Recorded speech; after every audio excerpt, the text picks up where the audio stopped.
There's Santa Monica Pier off in the distance. I can see some of the rides going. Right now it's about 11 o'clock in the morning, so who knows?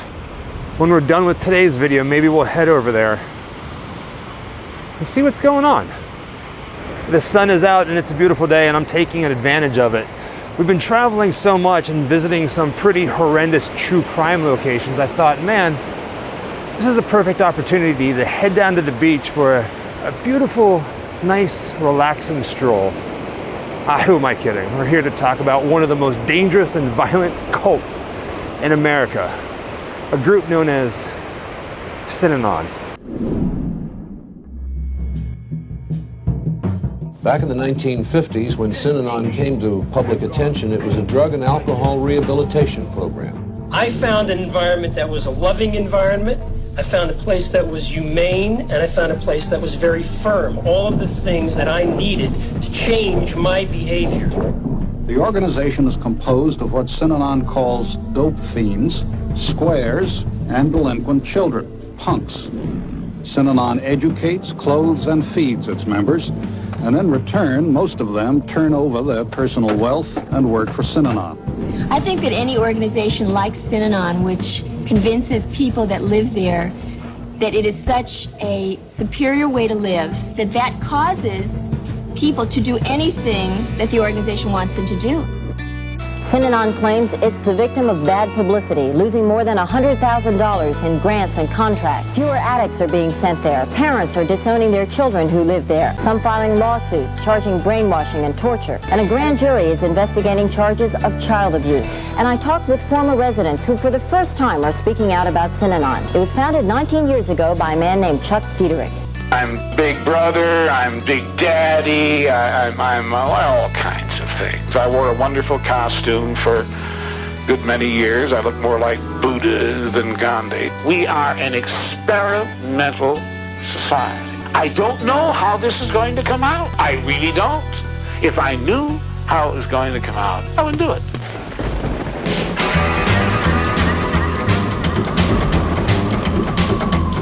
Wherever I come, bad luck is coming my way. Wherever I go, hard luck is there to stay.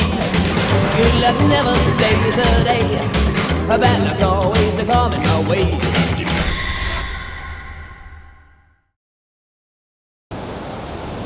There's surfers out in the ocean today. Pretty much this entire coast. Everybody in the water has a wetsuit and a surfboard. Something I've always wanted to learn how to do, but quite honestly, I'd be the one that gets eaten by a shark. So I've never been brave enough to get in the water. Enough with the surfers. Let's go ahead and start talking about SYNANON and their role here in Santa Monica and what happened to Southern California because of them. The only problem is where to begin. There's a lot of craziness to this story. Basically, the late 50s, a man by the name of Charles Dieterich was living here in Southern California. Everybody called him Chuck. And he was an alcoholic, and he ended up going to an AA meeting, Alcoholics Anonymous, and he fell in love with it, getting there, standing up in front of people and telling the story. Like, it was like a stage to him. He had a problem that AA wouldn't allow drug addicts, so he decided to start his own organization. The organization that he started, it wasn't known as SYNANON at the time, but it was here in this rundown, decrepit storefront in Santa Monica. And there was like maybe 20 people who would show up. And right away, he started doing this kind of therapy that would become later known as the game, where basically somebody would show up and they would stand up and they would tell their story, like their testimony, like who they were, how they got into alcohol or drugs. And then the game was everybody who was there listening would basically attack him. Not physically, but verbally. Think of like a roast on Comedy Central, where they would take everything that that man or woman just told them and use it against them as a way of like belittling them, I guess you would say. Chuck's group grew too big for that storefront in Santa Monica. So they ended up moving down to an armory down here on the beach. An armory, right? So you already know that this place that this video is about a cult, and now we're introducing an armory. Now, if I turn the camera over this way, you can see the Santa Monica Pier. Not too far down the beach, I guess you would say up the beach, up the coast is where the armory once stood. It's been torn down. The storefront in Santa Monica has been torn down as well. But the armory was down there, and that's where the group moved to until it grew too big for that. It was at the armory where Chuck's organization went from a meeting to a full-blown rehab. Now keep in mind, this is the late 50s, and at the time there really wasn't anything like that that would help addicts or alcoholics. So his was pretty much the first. Today, in order to open a rehab, you need to have some sort of medical license or some sort of certification. Back then, when Chuck started this group, the only certification he had was he was an actual alcoholic himself. The little support group, now a rehab, started calling itself SYNANON. And they started running into issues with the city of Santa Monica, as well as the residents who lived near this rehab. They didn't want drug addicts right at their front door, their back door, just hanging out on their pristine beaches, their beautiful views. So SYNANON immediately started having issues with the city of Santa Monica over zoning, like different zoning laws. Basically, they couldn't have a rehab like that in a residential area. While all this was going on with the city of Santa Monica, SYNANON was growing a lot. Now, one of the things that helped their cause was because of the residents not wanting addicts this close to their homes, it made the news, and a lot of people in Hollywood were going, wait a second, why are you trying to kick these people out who want help? So a lot of stars and a lot of businessmen started donating money and coming over for visits and showing their support. It grew so much that it left the armory and moved into this building, known as Hotel Casa del Mar. Today, it's one of the most expensive, nicest, richest, whatever you want to call it, hotels on the beach in Santa Monica. Again, by the time SYNANON made it to this building, they were no longer a rehab. And instead of graduating, Chuck required that if you joined SYNANON and you wanted their help, you were in it for life. You never graduated, that you were required to live in the SYNANON compound, if you will. SYNANON continued to grow and gain more and more attention, especially in Hollywood. Now, they didn't join, but Jane Fonda and Leonard Nimoy supposedly came down here to Santa Monica and participated in the game. But can you imagine that? Leonard Nimoy participating in the game? Now let's talk about Chuck for a little bit. For some reason, people absolutely loved Chuck. He just had a way of talking to people that had them believing that they can accomplish anything. He wasn't a good looking man. He had a droopy eye. He was an older guy who always wore overalls. Now, because he was old, at one point his health started getting a little crazier. So he went to the doctors, and the doctor said, hey man, you need to quit smoking, like now, ASAP. So Chuck comes back to SYNANON and he tells everybody immediately, no more cigarettes, no more smoking in any way, shape, or form. Now imagine this, the game, right? Where people are being brutal and violent, verbally violent, truthful, roasting people, their problems, and a way of trying to help them.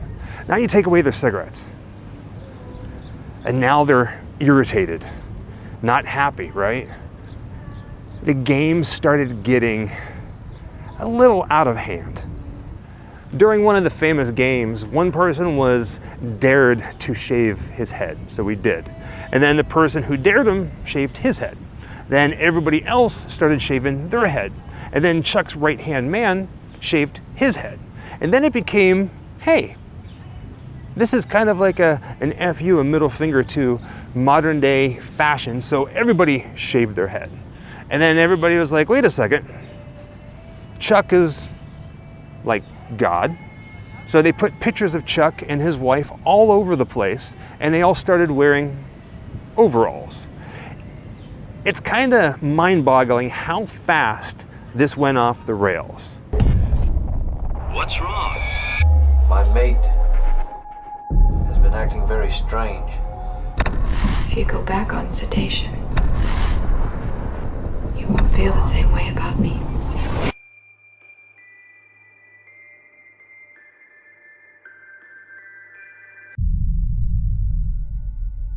THX 1138 is pronounced incurable and shall be conditioned and held in detention. In all of my research, I have not been able to find a clear reason how Synanon and Chuck and his followers went from a support group to a rehab to a utopian community to basically being one of the most violent cults in the country. Now, I will say this, rather quickly, everybody's heads were shaved. Everybody was wearing overalls. Everybody was worshiping Chuck and his wife like they were gods. If you were married, effective immediately, you were divorced. All women can have multiple partners. All men had vasectomies, were forced vasectomies. Eventually, Synanon was even too big for this building, and they moved all their operations up to basically a compound outside of San Francisco. And it got even weirder still. If you remember at the beginning of this video, I said that this group, Chuck's group, started off in a storefront in Santa Monica with like 20 people sitting around playing the game. It was like a support group. Now, at this point, once they moved to San Francisco, Synanon is making a ton of money. There's a lot of donations coming in, but pretty much everybody who's a part of it, remember, they can never leave. Once you're in, you're in. All the money that the people were making in their jobs, all their savings was given to Synanon, to Chuck. It went towards not a family, that was more Charles Manson, to the community, the group. The sad thing is, at one point, Chuck and the people who were involved with Synanon really were trying to do some good. In fact, you can go back and see a lot of the things that they were doing that they still practice today in AA and NA, Alcoholics Anonymous and Narcotics Anonymous. But even though they started off good, things just quickly went off the rails. Now, if you weren't a part of Synanon, if you spoke out against them in any way, shape, or form, or even said, you know what, these guys are weird, or if you've even left, you were an enemy in Chuck's eyes. And Chuck made a list of people who were an enemy to Synanon. And that list became a hit list. And Chuck started a group known as the Imperial Marines. And at this point in Synanon's history, they were extremely violent. If you were on this list that Chuck created, he himself, or spoke out to them in any way, including media or lawyers, the Imperial Marines would come after you and they would attack you. And it got a little crazy. I keep saying it keeps getting crazy because it just gets worse. There are two accounts when Synanon got really, really bad that really struck out to me. The first one was being, there was a husband and wife who had a daughter who were part of the Synanon groups, the Synanon community, and he chose to leave, but his wife, she stayed with their daughter. And he did everything that he possibly could. He sued Chuck, he sued Synanon so he can actually see his daughter. And it really pissed Chuck off that he was being sued. I mean, he was doing good after all. So they actually sent some Imperial Marines to beat this guy up. Another instance, there was a lawyer who was very adamant. He was a huge advocate against Synanon. And supposedly he was at the top of Chuck's hit list. And one day, this lawyer came home from a long day of work, went inside the house, got everything situated, and then went to go get his mail, reached his hand inside the mailbox only to be bitten by a rattlesnake that Synanon put in there in an attempt to try to kill him. He knew immediately who it was. And I saw out of the corner of my eye as I entered my house that something oblong was in my mailbox. I thought maybe it was an oblong package or a scarf that some kid found and stuffed in my mailbox. Now this was a time in which before I start my car, I would search underneath it. I would look both ways, crossing the streets. I wouldn't enter my house if my dogs weren't barking.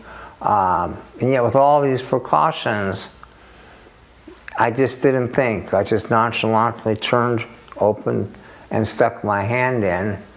And when the head came out and bit my hand, I remember thinking, no, this one was too stupid. They can't have pulled this off. You know, and like gin rummy, it was like when you make a discard and you think, oh, wait a second, I want to pull that card back and discard another. I was like, I wanted to reel it back and smartly look inside before I opened it, but it was too late. Later in the hospital, and they said to me, are you sure it was a rattlesnake? And I thought of the V-shaped head, and I said, yes. And then I said, but you know, I didn't hear rattles. And of course, later I found out that they had cut the rattles off the snake. It's so interesting to me that this place, Hotel Casa del Mar, like I said, one of the most nicest places to stay here on the beach in Santa Monica, has this kind of history to it. What you're looking at right now is the main entrance to Hotel Casa del Mar. And honestly, I think the backside, facing the beach, is the more picturesque part of the hotel. But still, this place is still standing and it's still in operation. So you have to have respect for it. This is just too beautiful. You want the light? Go hold the door open for you. All right, well, thank you. I'm in awe. Yeah, we get tons of people coming in here and take pictures. Wherever it looks, feels, the atmosphere, amazing. I mean, look at that. The main restaurant area. This place is just beyond gorgeous. That's the main entrance right there. And then right over here is where you check in. It definitely didn't look like this back whenever Synanon was here. The hotel staff was kind enough to let me into the lobby to get some shots. I talked to the hotel manager and I told her I was here because of the history of the place, the good and the bad. And she was kind enough to give me this little printout of the timeline of the hotel. And they actually mentioned Synanon. It says 1967 to 1978, Charles Diedrich moves his drug rehabilitation program, the Synanon Foundation, into the former club building. Now, today it's a hotel, but back in the day, when it was first built, it was a beach club. Kind of cool, right? See? History. With the remodel, I knew that there was going to be no way of lining up any shots of Synanon inside the building. But you see those 3 bay windows right there, how they're circular on the top? There's a shot of inside the children's playroom for Synanon. Now, there's those 3 right there, as well as 3 on the other side. So I asked her, can I see the room? And she said, sadly, you can't. But she believes, based off of the ceiling and the way the windows are, that it's those 3 right there. And you can see them in the background of this picture.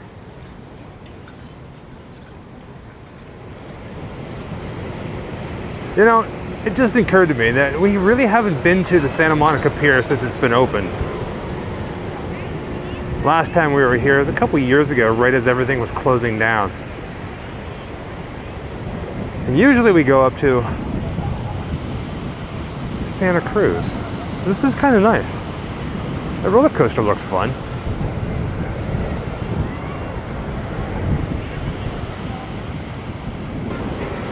Now, of course, amusement parks have roller coasters. But every time I see a roller coaster on a boardwalk, it reminds me of 2 things. The Lost Boys and the documentary that Vincent Price did about roller coasters. Man, I love it here.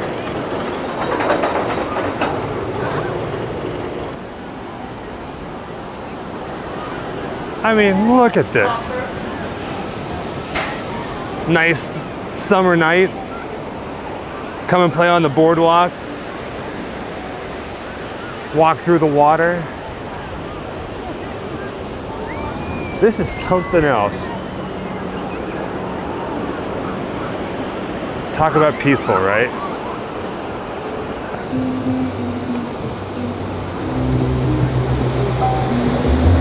Right now I'm standing at the end of the pier, just behind the roller coaster and the Ferris wheel. It goes out even further.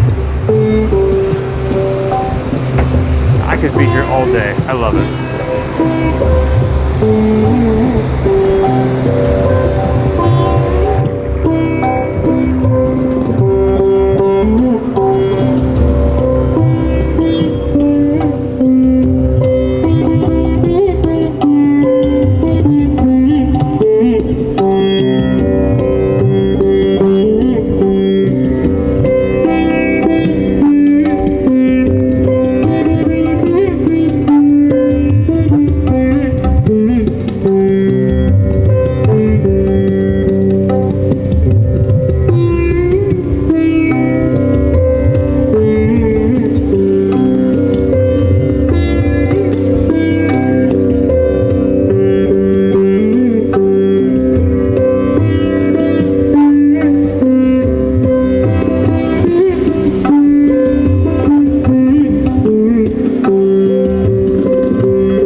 See? I told you this was going to be a rather peaceful beach day kind of video. And then I threw in a cult, Synanon. With that being said, thank you for joining us on another Grimm adventure, this time from Santa Monica Pier in Santa Monica, California. It's a beautiful day. Until next time, happy Halloween. Wherever I come, bad luck is coming my way. Wherever I go, hard luck is there to stay. Good luck never stays a day. A bad luck's always coming my way.